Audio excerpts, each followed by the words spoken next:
Good morning, everybody, and welcome to Wisdom Wednesdays. Chris Reynolds here, and man, I am just excited to have a conversation with you today. I know for some of you, you may not be watching this in the morning, but I try every day as a part of starting my day is to read Scripture. And each year, my wife and I read through the Bible, and we are in Genesis right now. And if you've ever read Genesis or through the Bible, you know there's a lot of build up in God's grand story. And we've been reading about Joseph. And what's amazing about Joseph, and what just really hit me this morning, is if you remember, or if you haven't read, Joseph was a part of a big family. In fact, he was the youngest, and he told his brothers one day, hey, God gave me this dream that one day you're all going to bow to me. And it really upset them. In fact, so much so that they sold him into slavery. But during his journey, God was always with him. And so he ends up in Egypt. He becomes an advisor of a household whose wife accuses him of doing something that he didn't do, which in turn gets him thrown into prison. But in that, God is still with him. While he's in prison, he gets the opportunity to be put in charge, and he begins to decipher these dreams that Pharaoh's having, which in turn sets him up to be the top advisor in Egypt for Pharaoh, which is just incredible. But there's so many times throughout that story where he has to think, man, like, God, you said I'm going to do this, I'm going to do incredible things, but here now I'm being sold into slavery. Or I'm going to do incredible things, but now this woman is accusing me of doing something which is getting me thrown in prison. And God, you said I'm going to do incredible things, but now I'm sitting in prison for years and years and years. Even as the head, it still is prison. And I began to wonder, how many things do we go through, or times or place marks or chapters in our life where we feel like, God, this can't be what you called me to do or be. Like, this doesn't make sense. This is not what I thought. And how many times do we get stuck on that page?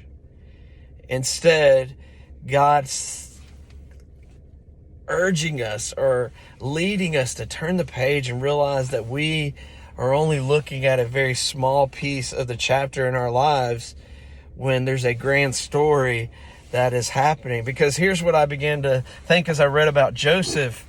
If Joseph wasn't sold into slavery, if he didn't get this position in Egypt, the Israelites would have one day never become enslaved into Egypt, which is another trying time for God's people. But if they weren't, then Moses would have never hit the ground in the story, which eventually would show God's great story of this exodus from Egypt and his rescue for his people, which in turn sets up the bigger story of what God is going to do with Jesus and us. And I just thought, man, there's so many times we could get stuck on the smaller stories in our life, like Joseph's story, and not realize that, man, it is setting up a grand narrative of God to show out in our lives.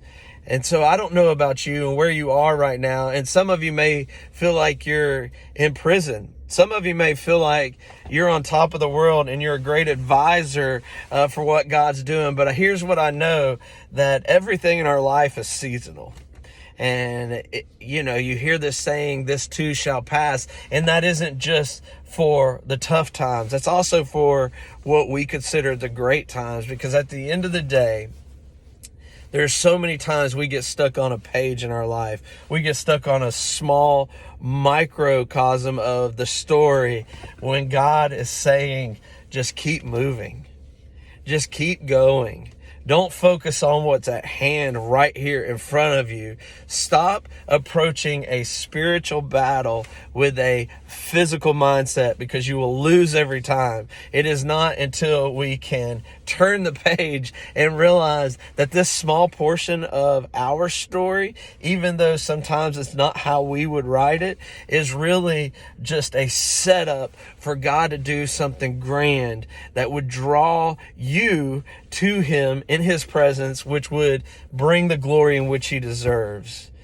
And what's really cool about our individual stories is a lot of times we become characters in other people's stories, and we're able to help them turn the page and realize there's so much more. There's so much more than today.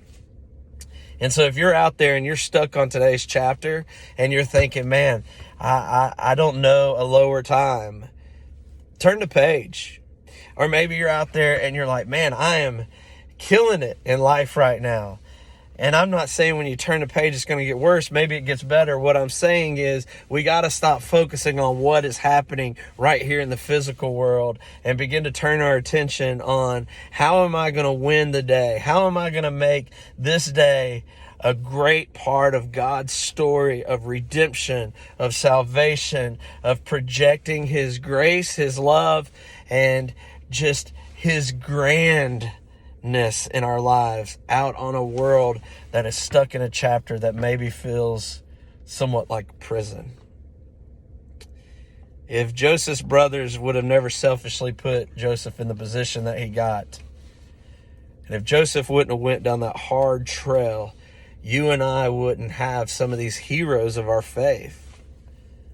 And I just began to wonder, man, in the times that I've had in my life, the tough times, and there's been some very, very tough times. If I would have stayed on that chapter, where would I be now?